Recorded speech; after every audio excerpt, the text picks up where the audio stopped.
ప్రియమైన దేవుని బిడ్డలారా, చాలాసార్లు మనం లోపాలను, మన వైఫల్యాలను చూసి బాధపడుతుంటాం. నా వల్ల ఏమీ కాదు, నేను ఎందుకూ కనికిరాను అని అనుకుంటాం. కాని బైబిల్ సెలవిస్తోంది, నా కృప నీకు చాలును, బలహీనతయందు నా శక్తి పరిపూర్ణమగుచున్నది. 2 కొరింథీయులకు 12:9. ఈ వాక్యాన్ని అర్థం చేసుకోడానికి ఒక చిన్న కథ విందాం. అనగనగా ఒక ఊరిలో నీళ్లు మోసే ఒక వ్యక్తి ఉండేవాడు. అతని దగ్గర 2 పెద్ద కుండలు ఉండేవి. అతడా 2 కుండలను ఒక కర్రకి కట్టి తన భుజం మీద పెట్టుకుని రోజూ నది నుంచి యజమాని ఇంటికి నీళ్లు మోసేవాడు. ఆ 2 కుండల్లో ఒకటి చాలా బాగుండేది. ఎక్కడా పగుళ్లు లేవు. అది ఎప్పుడూ నిండుగా నీళ్లు ఇంటికి చేర్చేది. కాని 2వ కుండకి ఒక చిన్న పగులు అంటే క్రాక్ ఉంది. దీనివల్ల నది దగ్గర నింపిన నీళ్లు ఇంటికి వచ్చేసరికి సగమైపోయేవి. ఇలా 2 సంవత్సరాలు గడిచాయి. మంచికుండ తనను చూసి గర్వపడేది, కాని పగులున్న కుండ మాత్రం తనను చూసి చాలా సిగ్గుపడేది. నేను నా యజమానికి పూర్తిస్థాయిలో సేవ చేయలేకపోతున్నాను, నా వల్ల నీళ్లు వృధా అవుతున్నాయి అని నిత్యం బాధపడేది.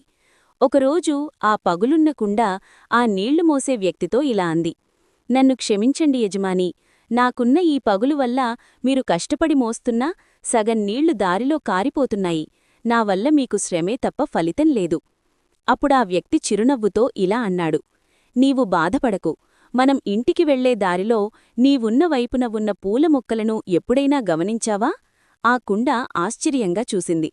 నిజమే, ఆ వ్యక్తి నడిచే దారిలో పగులున్న కుండ వైపు అందమైన రంగురంగుల పూలు వికసించి ఉన్నాయి. కాని మంచి కుండ ఉన్నవైపు మాత్రం కేవలం ఎండిపోయిన మట్టి మాత్రమే ఉంది. ఆ వ్యక్తి ఇలా చెప్పాడు, నీకు పగులుందని, నీ ద్వారా నీళ్లు కారతాయని నాకు ముందే తెలుసు. అందుకే నేను నీవున్న వైపున పూల విత్తనాలు చల్లాను. మనం రోజూ నది నుంచి వస్తున్నప్పుడు నీ నుంచి కారిన నీళ్లే ఆ విత్తనాలకు అందాయి. అందుకే ఈరోజు ఆ పూలతో నేను దేవుణ్ణి అలంకరించగలుగుతున్నాను. నీకు ఆ బలహీనత లేకపోతే ఈ అందమైన పూలు ఉండేవి కావు కదా. నీతి.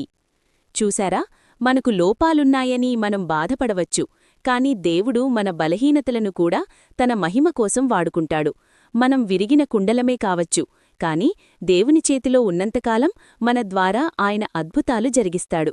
కాబట్టి మీకున్న లోపాలను చూసి కృంగిపోకండి, దేవుని ప్రణాళికను నమ్మండి.